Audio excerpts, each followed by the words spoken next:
Hi, everyone, and welcome to our 13th show. And we have got a brilliant activist, and his name is Shaka Anderson. So, Shaka, how have you been and what have you been up to lately, mate? I've been good. Obviously, with coming out of lockdown, we're sort of, able to start meeting up again and things like that. So, but Zoom has been keeping me busy a lot.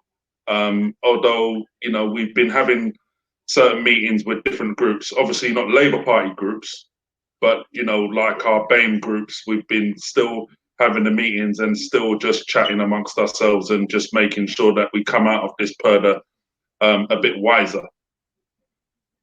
Yeah, I hear But that. I can't complain. I'm good. Nice one, Shaka. Could you tell us a bit about how you got into activism? Yeah, so about 5 years ago, I basically found myself with time on my hands. So I went along to a meeting and it was being run by a fellow called Daniel, and the group was called Ubuntu, that are based in Ubuntu social living networks that are based in Southeast London in Lewisham. And what he showed me and the rest of the group was a report called the Lewisham Education Commission Report. And this was a report that was commissioned by Lewisham Council and written over an 8-week period. And without sort of going too much into detail, the nuts and bolts of it was Lewisham at that time had the worst outcomes for GCSEs in London. And they wanted to essentially figure out what was going on and what they could do. So it was apparent in this report that African and African Caribbean children were being failed educationally. And they were being failed in the sense that the outcomes were quite low, and the report specifically referenced that this followed the usual trend. And so for me, I thought to myself, I thought I'd left this rubbish behind 30 years ago when I left school. I left school in 1987 with no qualifications, no hope. And 30 years later, I'm basically seeing, African and African Caribbean children disadvantaged. So that's when I decided that I would get involved and we would try and start campaigning for better education for our children. And so I didn't really join the Labour Party until about 18 months after that. And I'll give, my good friend and comrade and sparring partner, Cheryl McLeod, she got me involved in the Labour Party. And that was, I was keen to do that at the time because whilst I was really more about getting racial justice for African Caribbean young people. But at the same time, it looked like, well, they was doing the democracy review in the Labour Party, and it looked like that Labour could be one of the first major political parties to give BAME people an actual say in determining our own path and the running of the party. And I felt like that was an opportunity that I really should embrace. So that helped me to join the Labour Party. My first meeting was at Unison House in Euston, and it was a BAME Labour meeting. And I haven't forgiven Cheryl for taking me to that meeting since. That was a terrible, terrible meeting. And that was my only meeting. They asked me for a fiver that day, and I barely heard from them. And so it was clear to me that this democracy review was 100% needed. And so that was kind of like my really first foray into activism. That sort of 18-month period from about April 2016. Nice one, mate. And did you play any part in the 2019 elections? Yep. So in my CLP, which is Lewisham Western Penge in South London, I was the co-campaign coordinator. And so my role essentially with a good comrade of mine, Billy Harding, was we organised the street stalls, we organised the door knocking, and we also went out ourselves. And so, and we did that leading up to the election and on election day as well. You know, and even though it rained, we not only campaigned locally in Lewisham Borough, but we also went and campaigned in Croydon Central for Sarah Jones. So we went to give those activists a hand as well. Nice one, Shaka. So did you so what other campaigns are you working on? Well, so there's one campaign which I won't talk too much about, which is a housing campaign. Also, I'm working with you, obviously, in terms of what we're doing, in terms of collating information about racist incidents in the Labour Party, you know, so I'm working with you on that as well. And also, just generally, we're pushing some local issues, you know, so for example, the secretary of our BAME branch in Lewisham, Western Penge, she's a member of No More Exclusions, and she's pushing the issue, which we're supporting her with, in terms of exclusions in schools. Nice one, mate. So obviously today our topic is education, and we are going to be talking about exclusions today. So Shaka, can you let us know what you have seen during your work with exclusions, please? So essentially, my role initially was just looking at the data and then essentially presenting that data. So I've done that to the mayor of Lewisham, and I've done that to our CLP. And I've worked with some councillors, well, one councillor in particular, in terms of trying to essentially because my CLP is split between two boroughs, so I have to work on two sets of data. So I work on the data for Lewisham, and I work on the data for Bromley. So the councillor in question, you know, she asked me to help her, which I was more than happy to do, because she was, you know, sort of sat on the Children and Young Person Committee in Bromley. So I was able to help her to gather that information and to put it in a format that essentially showed the disproportionality of African and African Caribbean children in terms of them being excluded from school, both permanent and fixed exclusions. Okay, and in terms of your campaign moving forward, what have you done? Have you got in touch with MPs, councillors? What's been going on? Well, I'm in regular touch with my own MP, Ellie Reeves, and she has sort of responded to me by asking questions in Parliament. So I'm in regular touch with councillors. We talk with councillors on the various committees. We do as well. So we're just trying to and we also, you know, there's also other campaigns in Lewisham as well that I don't work directly, but I support, you know. So I won't take any credit for their work, because I think campaigns like Ubuntu, who run the Lewisham Education Group, they do brilliant work, they do. And for me, I'm happy to give them a plug, because I think people in Lewisham need to really understand what they're doing and how they're trying to deliver for African and African Caribbean children, and not just in the sense of meeting with the councillors, which is an arduous task in itself, and trust me, I know this for sure.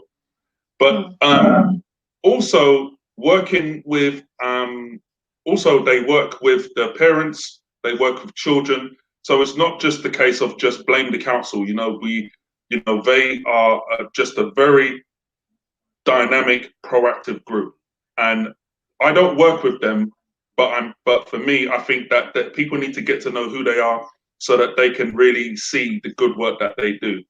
But in terms of the campaigning that I do with education, that's mostly within the Labour Party, in terms of just continuing to do the presentations in our BAME forum. We continue to talk to the local politicians as well. And we also go to the meetings. So when they have the Children and Young Person Committee meeting, we're there, we're taking notes, and we're compiling our information as well. Nice one, mate. So in terms of moving this campaign nationally, what have you been doing? I've done anything nationally. The focus, because we're just not enough manpower or time to do that. So my focus has been on the local authorities in Lewisham and in Bromley. Okay. And when I've raised the issue with our local councillors, they certainly, the Labour ones, they've engaged. I mean, more probably needs to be done, if I'm being honest with you. But I've not let the issue rest. No, I hear that, bro. I know that you wouldn't let the issue rest. I know what you're about. So, in terms of getting the local community involved, how have you guys managed to get them involved, and are they involved? Well, I've not got the local community involved in terms of education. There's other campaigns that I do where I do go out and talk to the local community. But in terms of the education, I haven't done a street stall per se, So I think going forward, that's something that needs to happen, because I think a lot of people don't realise how bad things are for African and African Caribbean children in Lewisham and Bromley. I think they kind of have an idea, they sort of read the press, but you have to really read the statistics. And so it's really just finding the time to compile that and then push that out and then do that with a stall. No, I know what you mean. I feel like more needs to be done on this issue, because it's, obviously impacting Black boys in particular. And obviously, like, it's recently come out about the Gypsy Roma traveller children as well being excluded. So there's so much coming out about it. And yeah, locally for me in Wandsworth, I've also started an anti-racist education campaign. And we're also looking to get more involved with the exclusion side of things, because it's an issue where we are as well. So I guess, do you feel like working with other groups would potentially, up the scale on this? Yeah, I think there definitely needs to be more collaboration. I think there are a lot of groups out there that are sort of working in their own little silos, and I think it would be good for us to be networking and just really sharing information and knowledge. And going back to your point about the GRT, I mean, when I was sort of just going over my notes for to meet you today, that group nationally actually is the highest rate of exclusions, and Yeah. I didn't know that. But they're highest by a long way. They are. So I think if our GRT brothers and sisters are listening to this stream, I think they probably would be good to hear from them and to get their feelings on this, because certainly that shouldn't be tolerable in my view. No, I agree with you. I've attended quite a few events for the with the community, and they're trying to fight for issues during the Holocaust. Like, up to over 1 million of them were killed during the war, and it's not taught on the curriculum.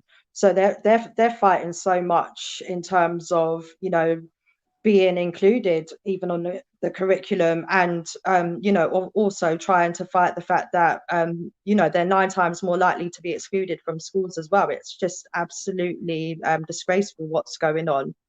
So I guess obviously working together with other groups is the way forward. But what do you feel the Labour Party can be doing with this as well in terms of policy? Well, I think in Lewisham there's no excuse, because Labour own that borough. Lewisham is one of the few boroughs where virtually all the councillors are Labour. I think there's one independent, and he used to be a Labour councillor. So when you think about the exclusion, so for example, exclusions have gone down in Lewisham over the last 2 years. So, it's important to be factual about these things. Some of it may have been some of the work that they're doing. I know that they have reclassified some exclusions. So before, if you got moved into approved, that would be seen as a permanent exclusion. That's now seen as a managed move. So in my view, there's some massaging of figures there. But even if you put that all to one side, the rate of exclusion of African and African Caribbean young people from secondary school in Lewisham is double the rate of white. It's incredible. Bromley is quite racist too, in that sense that they have although the rate of exclusions for fixed term exclusions is higher for white children in Bromley because the white children are a bigger demographic.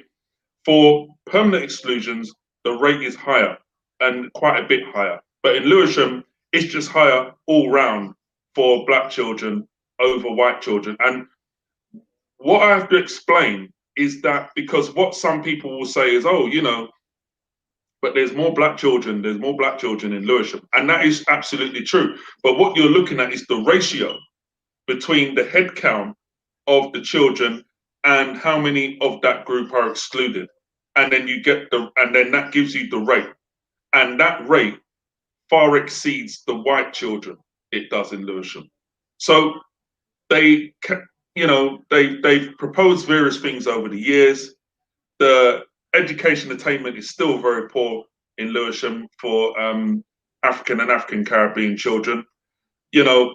My personal view is that what they need to be doing, but they won't, and I think this is more of a national thing, is they will not talk about institutional racism. In Lewisham last year, we saw that there was a lady who was a teacher's assistant, and she won her unfair dismissal case. Essentially, the shortened version was, and again, a lot of credit goes to Lewisham Trade Union Council for supporting this woman. Essentially, she was an American citizen who had the right to stay here, but because I think she'd lost her paper, the head teacher just assumed she was illegal, and just assumed without really trying to figure out one way or another. They just assumed she was illegal, and they sacked her. And I believe part of the ruling was that, they found that there was some institutional racism there. Now, hopefully Lewisham will address that. I don't know if they have, but these are the sort of things we're talking about here, So for me, I think if you acknowledge the institutional racism and you tackle it seriously, you can address it. But I think what happens is, and Lewisham are probably not the only people. I think Bromley and all these, essentially society in general, which is mostly white, they kind of put their head in the sand with this because maybe accepting that there may be some institutional racism is a harder pill to swallow than actually dealing with it. No, yeah, I agree with you, Shaka. But then it still impacts our kids, doesn't it? And at the end of the day, something has to be done about it. So what do we do, mate? Well, we're not the ones in power. Yeah. All we're gonna continue to do is to keep writing letters to our politicians, keep putting pressure on them, keep showing up to meetings and showing them that we're taking an interest. And they do notice that we're taking an interest, and they do react to that. But really, they have to come out of this denial. They have to have some community engagement, because I think too often the schools are too white, so the governors are all white, the senior management in schools are too white, the teachers are too white in all of these areas. And simply just putting black faces is not the answer. You've got to put the right people in there. And you've got to put the right people in there and allow them to have an influence. This is, for me, anyway, this is my opinion now. My opinion is that, when you look at the Conservative Party, you've got someone like Priti Patel, who is Asian, whose parents were not born in this country, yet she is enacting policies so racist that if they applied to her parents when her parents first came, they wouldn't be able to settle it. So it's not about just simply putting people of color in these positions. You've got to put the right people in there, and they've got to be listened to and allowed to act and allowed to be true representatives of their communities. Yeah, Shaka, so what do you think about groups like the Black Curriculum?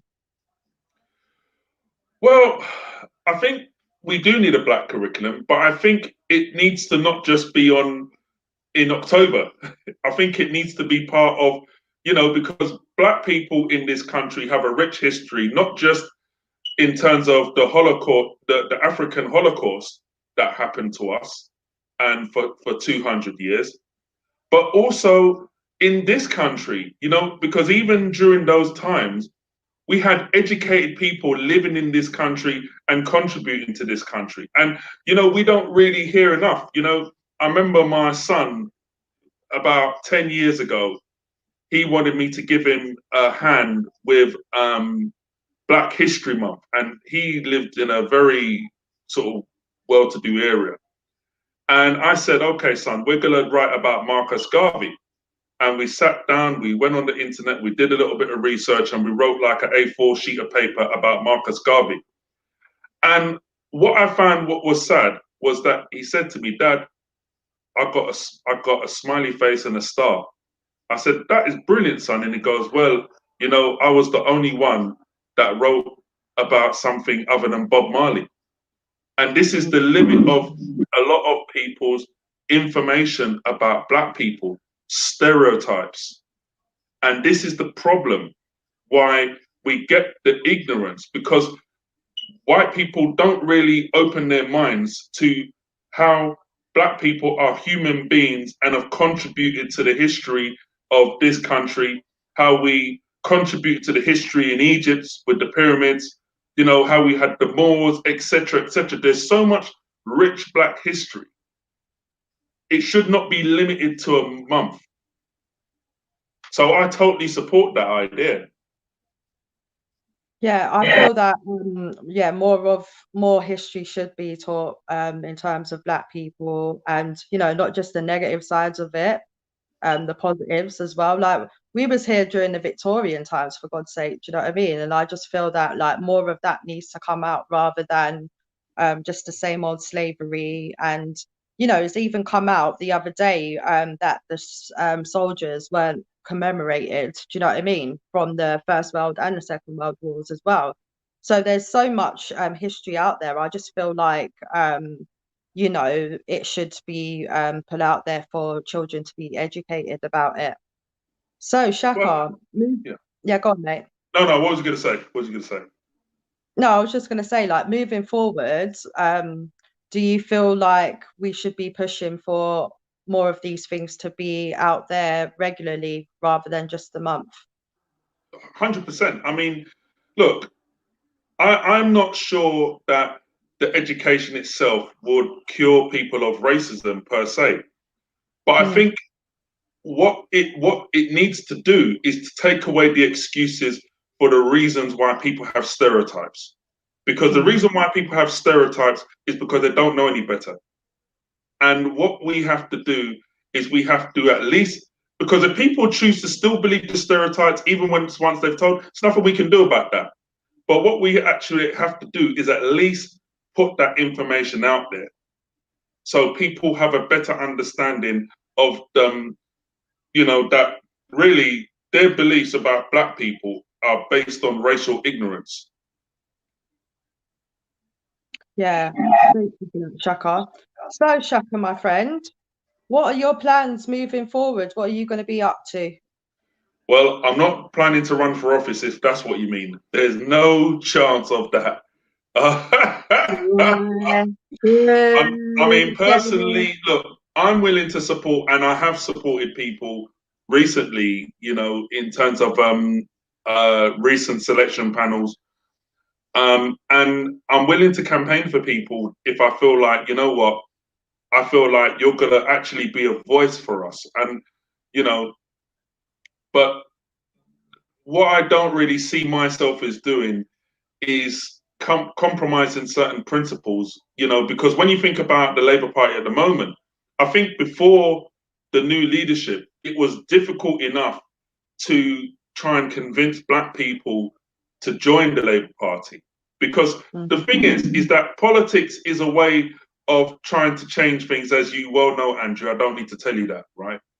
But unfortunately, because the system has failed our people, you know, people are very, very skeptical when it comes to politics, even though they still vote Labour unequivocally. Yeah. But people are starting to wake up now and they're beginning to realize, well, actually, you know what? They need to vote for people who are going to represent us. And currently, I do not feel that the Labour Party as it stands represents what I feel like are my interests in terms of actual representation. So, for example, right, there was a recent video, I think it was about Stephen Lawrence, and Keir Starmer was in the video. I think some other people was in the video. But what I thought was, well, where's Dawn Butler?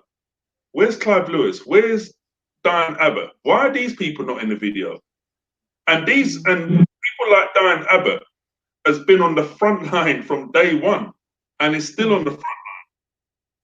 So for me, I need to see that, you know, people like Diane Abbott are respected for the struggle that they've gone through before I start saying to myself, well, okay, I can go and put on a rosette and say, you know what, I want to represent these people as a councillor. I want to be an MP, you know. But right now, I can't even say to black people, come and join the Labour Party. I'm not saying, I mean, if they want to join, I'm not saying don't join. But I'm just saying that I don't think right now that's something I could go out and do. Now, the bosses from Labour might be watching this and they might think, well, boy, you know, we're going to bring this guy into disrepute. Well, okay, they can do that, you know, and while they're doing that, they can look at my racism case that I filed 3 months ago, you know, if they've got time to do that. So if they want to look at what I'm saying tonight, then I'm just saying to them, yeah, look at my racism case that I filed against those councillors in Bromley. So please do that. Yeah. And Shaka, you know, moving forward, what are we going to see you doing if you're not going to be running for office? I'm not happy with you, you know. Andrew, as you know, I mean, I work with you with the campaigns with Labour Black Socialists, and I'm very involved in that, as you know. So I'm definitely going to be heavily involved in working with that group. I'm going to be working with our local BAME forum. So as a campaigner, I'm very much happy to just keep doing that, keep, you know, sort of working at a grassroots level, you know, and supporting other local campaigns where possible, you know. Catford Against Social Cleansing is one that I support, and I thoroughly suggest that people check out the Twitter, Catford Struggle, have a look at that, you know, but I will be happy to support these grassroots campaigns, you know. I mean, even in terms of, I mean, I'm a member of Unite, the union, so I'm a member of Unite Community, so I'm quite involved in those meetings as well. So, you know, all the sort of grassroots campaigns in terms of the union, campaigning for, I think, the right candidates, that sort of thing, I'm happy to continue to do, you know. I mean, because there's no way, you know, at the end of the day, you know, I do want to see change, and you can't do that on the sidelines, you know. No, I don't know if that's clear enough. no, that's true, man. And you know, it's an absolute pleasure working with you, Shaka. You make me laugh, and all we do is laugh and campaign together. So, you know, it's been an absolute pleasure hearing from you today. Do you have any final thoughts?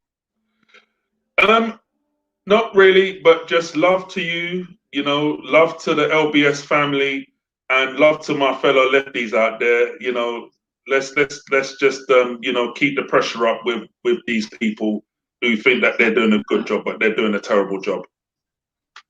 Yeah, spot on. Thank you, Shaka, and we'll catch up with you again soon. Take care, mate. Thanks, Andrea. Take care. Thank you for having me. Bye-bye. Take care, my love. Now we're going to move over to Ridwan, who is going to give us a great update about Labour Black Socialists. Woo! I'm trying to find out where's this thing. See, guys, can't get the staff these days. What's going on? Am I on the show? Yeah, you're here. Oh yes, I can't see the screen. Can you see me? Oh, there you are. Suddenly the screen looks prettier. Oh, thank you, dude. No, Right, thank so you what's for been going on inviting with me. the Black Socialists, man? Let us know. Let the world know what's been going down. No, my sister, we are busy because this is a country in trouble, and it requires self-organized Black people to indicate where some of the worst problems are, so that we can perhaps get to the truth of the politics of this country and its economics. So that's where we are. And as our brother there that you had just interviewed, our brother Shaka, is a force for good. It is a joy for us to be with him every time. He's one of the most serious fellows that I know. And the only time that I really see our brother breaking out into a smile is if something good happens. He's one of those people who doesn't easily take things for granted, and that is a blessing. It is just a joy to work with him. But, sister, we are busy. And one of the first victories, of course, and the campaigns in the UK in solidarity with the campaign in the United States and elsewhere in the world, is there was some justice in the world. Remember, there's a song called "If There Is No Justice in the World." That song, that one. So our brother George Floyd got some justice with the cop who murdered him, found guilty on 3 charges. But it starts with individuals who didn't look the other way, despite the fact that they knew one misstep and the cops could hit out at them. And they also know that the cops have a history of getting even. But it starts with a young girl, a teenage girl, a young woman who took responsibility and made it impossible for the rest of the world not to come out later in solidarity. She pressed record and things changed. And that is what we are celebrating.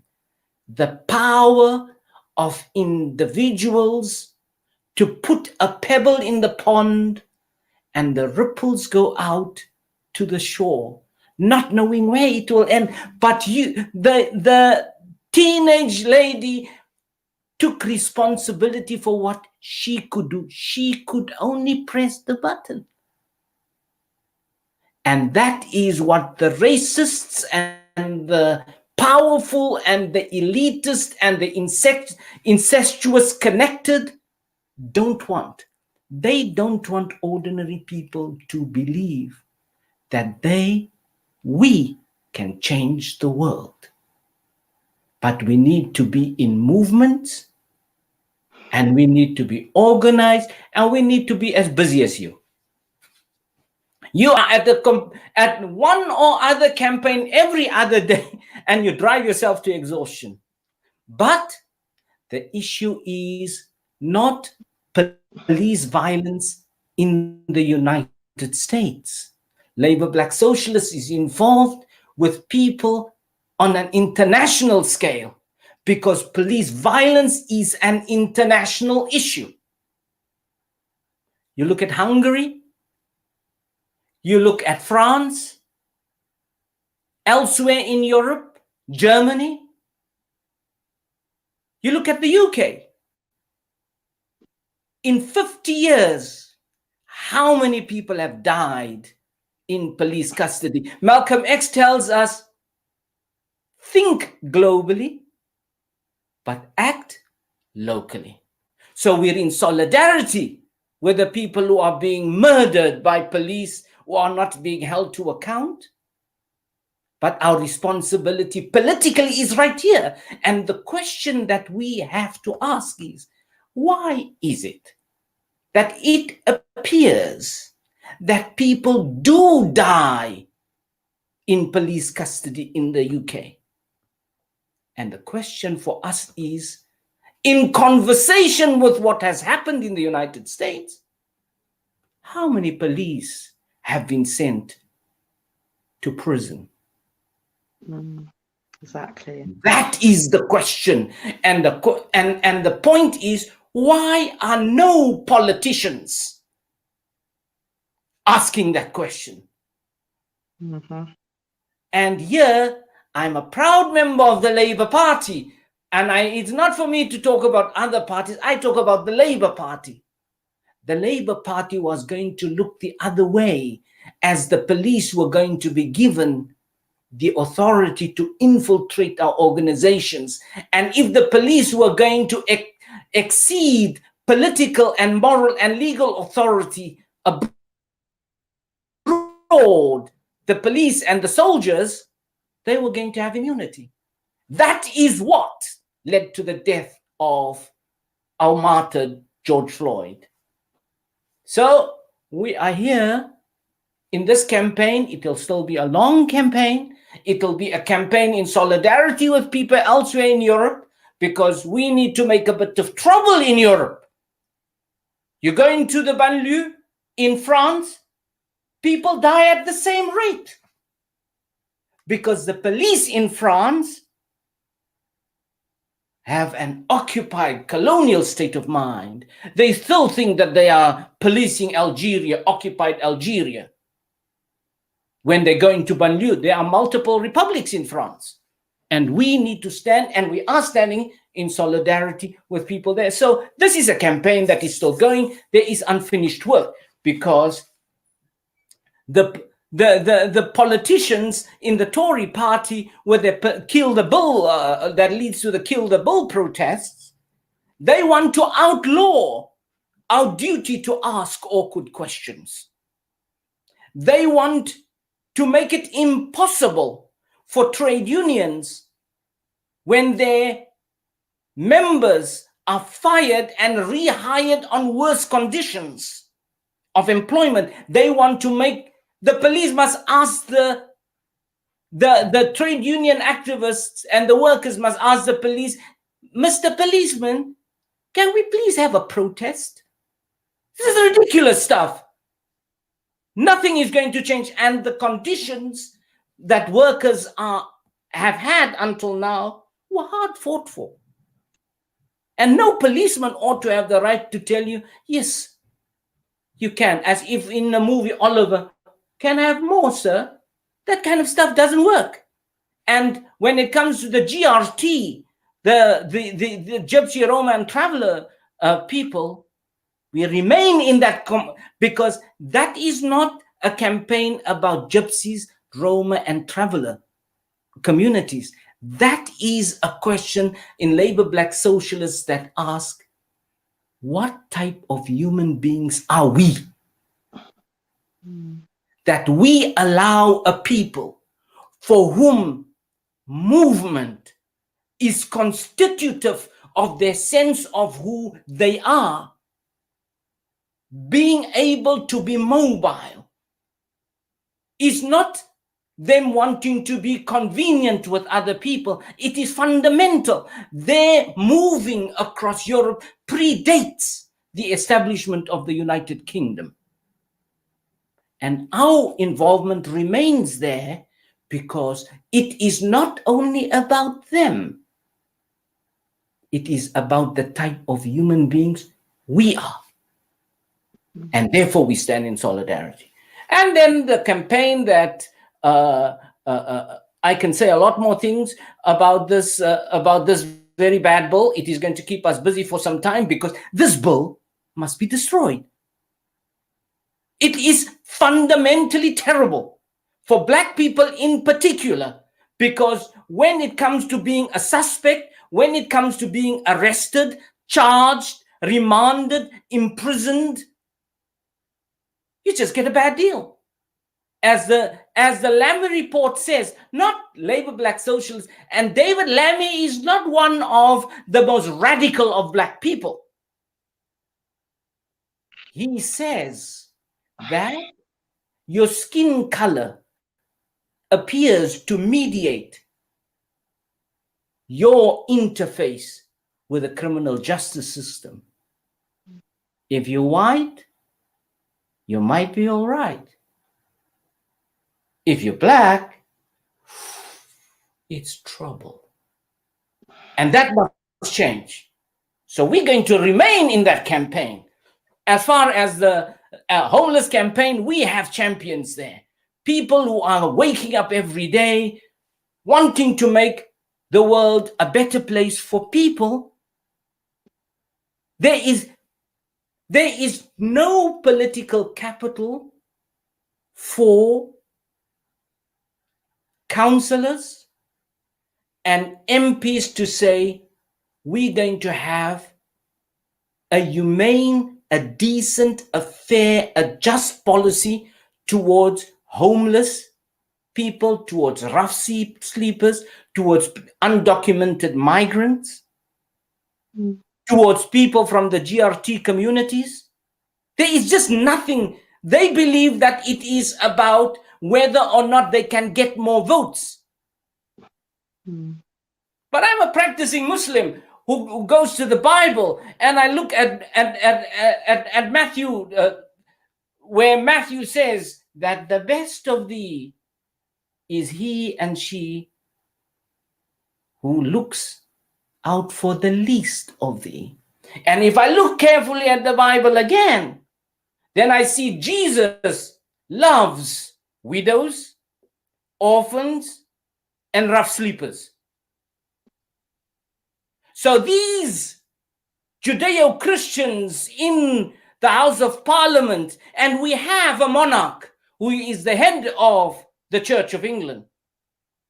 So this is an essentially political issue, this thing of the church. We have bishops who are sitting in the House of Lords, and my question is, why do they not support the campaign for the humane, the just, the fair treatment for homeless people, for rough sleepers, and undocumented migrants? And I have a particular interest in this because there was a time in my life when I was an asylum seeker. And I will always choose the homeless. I will always choose the asylum seeker and the rough sleeper because that is who I was. And for those who want to see the future of asylum, look at me. I didn't turn out badly. So Labour Black Socialists continue to remain in there, and every day those people, especially in your special collective, they make this country a better place. They make this country a place where angels and ancestors come every morning to put the great in Great Britain because of the work that people like those champions in the homelessness campaign do. And at the moment, the focus is just to ensure that the rough sleepers, the homeless people, the undocumented migrants do not fall through the cracks. And people are trying to ensure that there is a one-stop shop for these people in the area where they are, that the GPs do their duty to the patient, and that they are not frontline workers for the Home Office. Priti Patel ought to get other people to enforce a hostile climate for migrants. It is not the duty of the GP. And that is the kind of work that our people are busy with. It is not the duty of the bankers to be working with the Home Office. It is not the duty of the landlords to be frontline staff for the Home Office. And those are the arguments people are raising. We are still working on that Sue will report. Just a moment, please.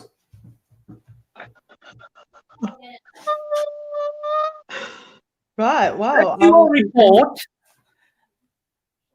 We said it is dangerous report, and we are seeing it. We've seen how the people in the Labour Party, the leadership now, they went for the jugular when they went for Jeremy Corbyn.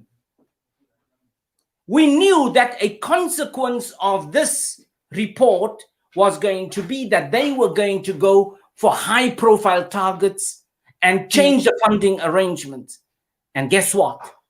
One of the most cherished charities in anti-racism, the Runnymede Trust, is being directly targeted by the Tory MPs.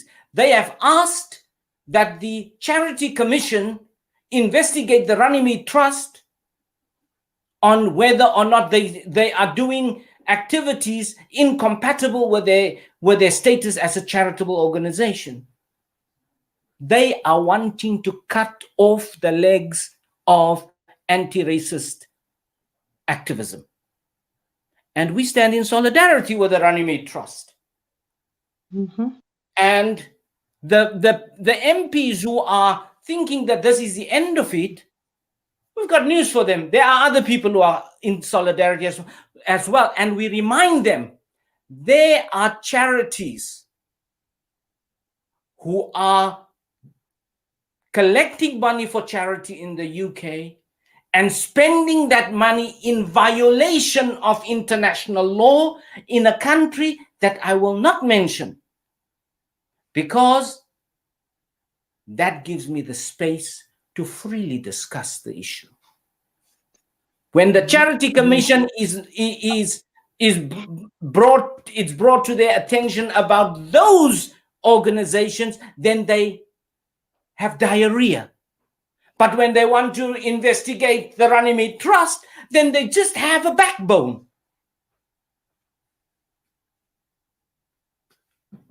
Labour Black Socialists is currently busy with a serious project on vaccine apartheid. It is in the making as far as making the statements and so on is concerned, because there is clearly a case of the haves and the haves not on a global scale. And India, to some extent, indicates that on a massive scale. How is it that so few have managed to corner the market on so much of the vaccine issue, and they couldn't care a damn about other people? So we are there.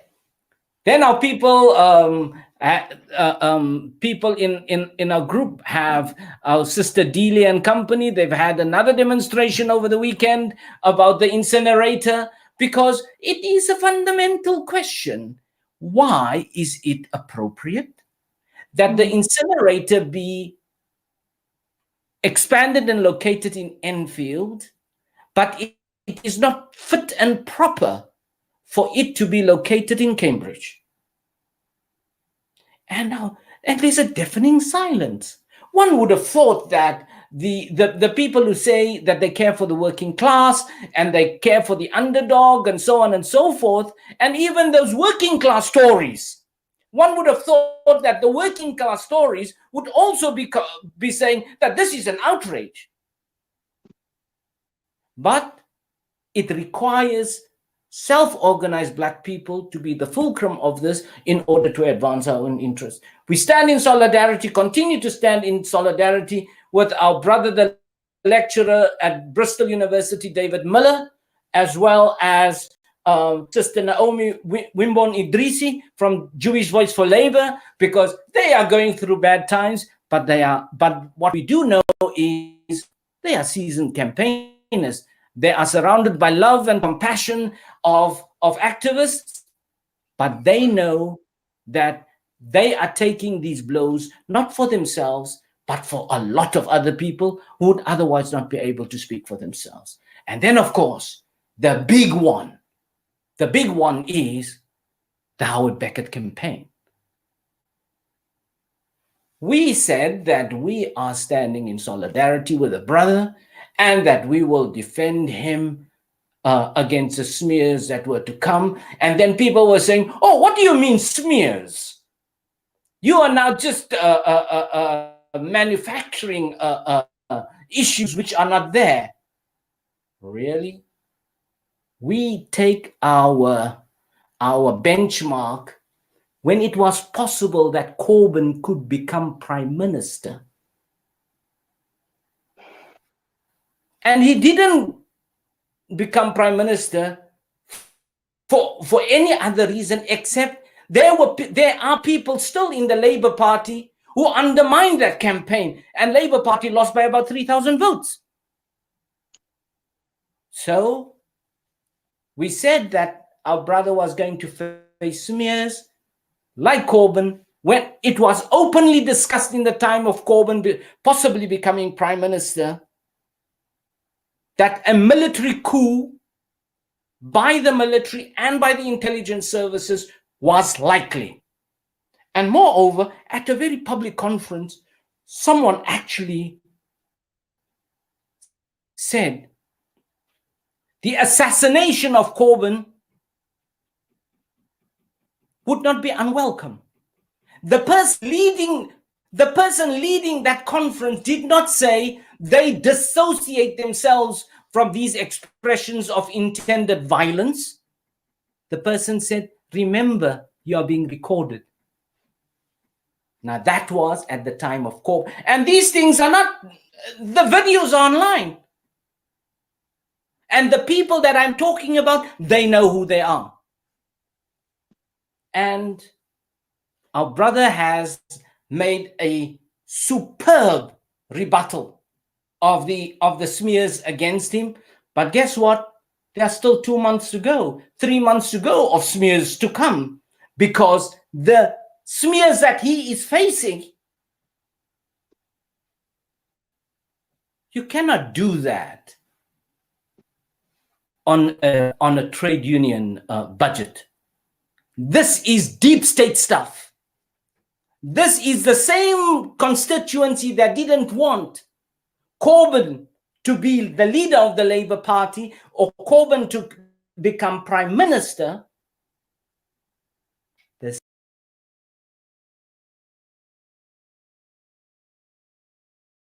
at our brother. But guess what? He is loved. And with the love of the comrades and with the Internationale in his heart, he will prevail.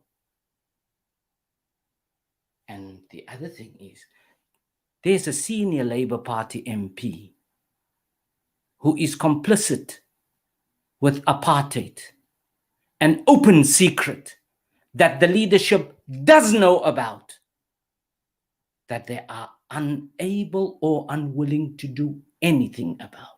Because if they act against that person, the chances are that the Labour Party might never be the same again.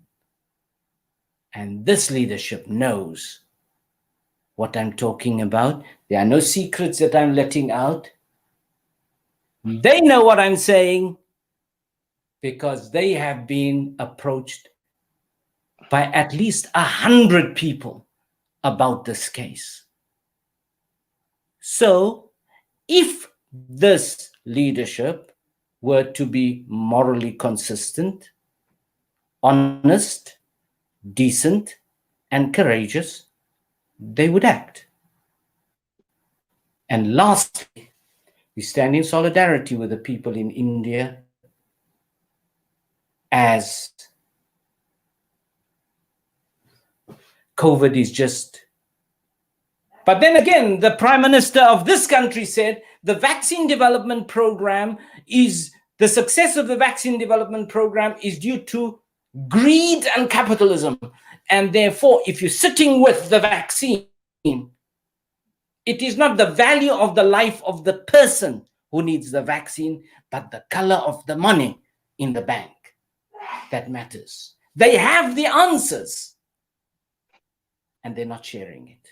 We stand in continue to stand in solidarity with the Indian farmers, the biggest strike in the history of the human species. We stand in solidarity with the people in Kashmir, and we stand looking at a particular situation, and I'll phrase it very carefully. There are bombs. I come from apartheid South Africa, and there was very little that I would not do to overthrow the apartheid government. And I am happy that there were people in the UK, especially the councils, 185 Labour-controlled councils, supported us to isolate and ban apartheid South Africa. I remind people, read the Haaretz today, read the Jerusalem Post, read the Times of Israel, and find out what Human Rights Watch says about the situation, and go back to what B'Tselem, probably the Amnesty International of Israel, what they had said about the situation, and ask, how is it that the Labour Party can be a first line of defense for this situation? The life of a person in Tel Aviv is equal in value to the life of a person in Gaza. And the life of a child in Gaza is equal in value to the life of a child in Tel Aviv. It cannot be simpler than that. Anything whereby we make a distinction means that we have a hierarchy of racisms. And I fear that the Labour Party has not worked that one out yet. So we are, my last comment is, we are still asking people to send us their information of their experiences of racism in the Labour Party, because we are going to do something about it. In the same way that George Floyd got justice, we are going to get justice for people. And for people like yourself who are campaigning, standing for election, our people are campaigning with you and for you, and our ancestors, our fallen activists, and our current activists are surrounding you with loves, hugs, and kisses, because we need people like yourselves and other activists in Labour Black Socialists and other good Black people who are not in Labour Black Socialists to be in local government, to be mayors. And our solidarity still is with our sister in Liverpool. We never forgot her, because that remains a stain on the Labour Party. We are wanting people to go out and campaign for anti-racist campaigners, so that the Labour Party can at least become an anti-racist party. At the moment, it falls short in a very big way.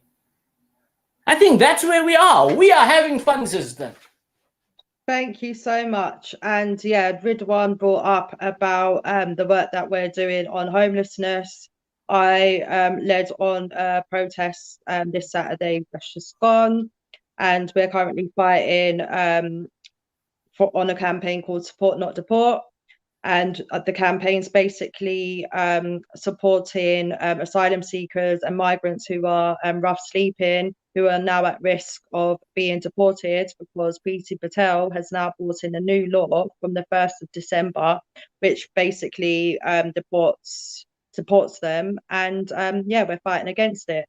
So if you lovely people are able to sign and share our petition, that would be great. We need to get 100,000 by the 2nd of June so that it can go into Parliament, be debated, and hopefully be scrapped, because it's absolutely draconian what's going on here.